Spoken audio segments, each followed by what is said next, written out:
নমস্কার বন্ধুরা, কাচরির রেসিপিতে সকলকে স্বাগত। আজ তোমাদের সাথে শেয়ার করছি সকলের পরিচিত পাবদা মাছের ঝাল। প্রথমেই মাছটাকে ভালো করে ধুয়ে নুন হলুদ মাখিয়ে রেখে দিতে হবে। কড়াই গরম করে সর্ষের তেল দেবে।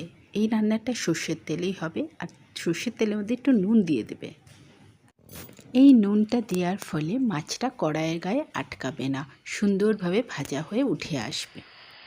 পাবদা মাছ তেলে দিলে ভীষণ ফাটে, যার জন্য তোমরা সঙ্গে সঙ্গে তেলে দিয়ে একটা ঢাকনা দিয়ে দেবে। দেখো, মাছগুলো আমি ভেজে নিয়েছি, খুব সুন্দরভাবে মাছগুলো ভাজা হয়েছে। আর পাবদা মাছ বেশি কড়া করে ভাজবে না।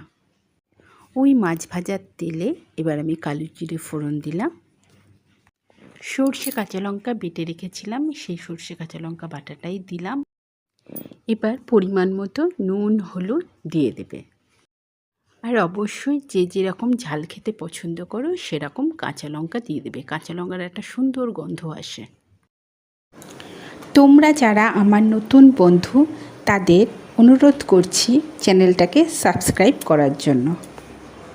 পাবদা মাছ ভীষণ নরম মাছ, যার জন্য এই মাছগুলোকে বেশি ফোটানোর দরকার নেই।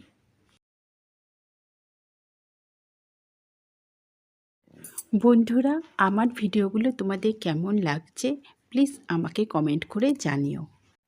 দেখো বন্ধুরা, ঝোলটা একটু শুকিয়ে এসছে। এবার এর মধ্যে আমি কাঁচা সর্ষের তেল সামান্য দিয়ে দিলাম। ব্যাস তৈরি হয়ে গেল আমাদের সকলের বাড়িতে অতি পরিচিত পাবদা মাছের ঝাল।